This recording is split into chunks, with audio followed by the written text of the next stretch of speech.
Second on desk, we are going to talk about comparison. Why is it bad for you to compare your kid with the other, especially when they are not in the same family, irrespective of them being in the same family? There is one thing that I always tell you: we have different journeys, different destiny, different upbringing, and all sorts of. But the only rule, the only key golden rule, and maybe what to look at in the future.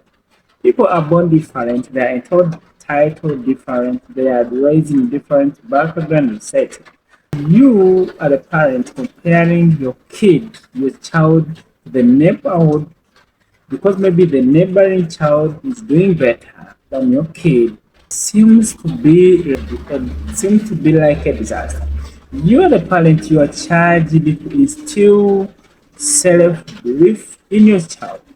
And the moment you start comparing him or her to the neighboring children, or maybe the classmates, or maybe the peers, you are losing out and you should really repent or maybe ask for forgiveness. Because you are the parent, you are charged with the duty to raise your child with the necessary mindset that is going to help him or her navigate through life circumstances. Comparison is sometimes, if not always, bring nothing but animosity. But what sounds too holistic is understanding our weaknesses and doing our best to transform our weaknesses into great strengths. Because the truth is, behind every weakness, there is always something, there is always a solution for it. Or maybe there is always a reason why that thing exists.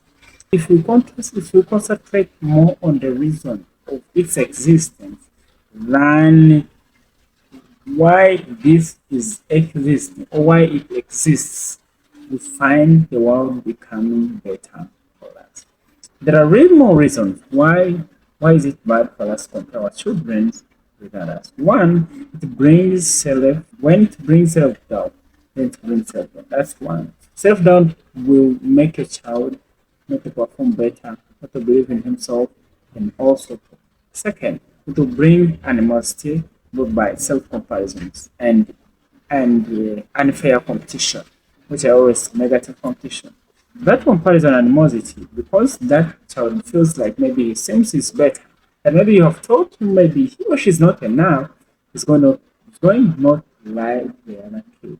Find like in that process, to find they are like conflicting, to find they are fighting, maybe they are struggling maybe to compete to reach certain heights instead of them cooperating or working together to fulfill their dream. Third, it brings or it depicts you are the failure. You are the parent are the failure because you are a grown up person and you're trying to compare just someone who's really young. You have failed as a parent to really instill that mindset responsible in the growth of our children. How can we overcome that? How can we overcome that as parents? One, we must instill one of the greatest discipline to our children. That's one. Second, we should seek clarity from God, especially parenting, because we as parents are entrusted with our children and we are charged to raise them. Wherever we feel like it's not within our means, then we should seek God's guidance and maybe on how we can do better. Third, we should aim at identifying weaknesses of our children. We should identify weaknesses, work upon them, identify the strengths, develop them, and consequently, we find ourselves raising superheroes.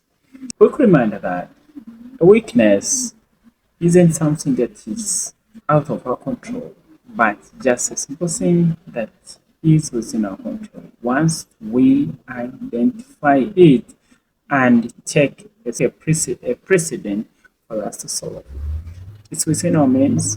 And there is no reason why we should continue ruining the future of our children just because we feel like we want to compare them, maybe because we feel like they are not enough, maybe because we feel like they are not satisfying our egos or maybe our expectations.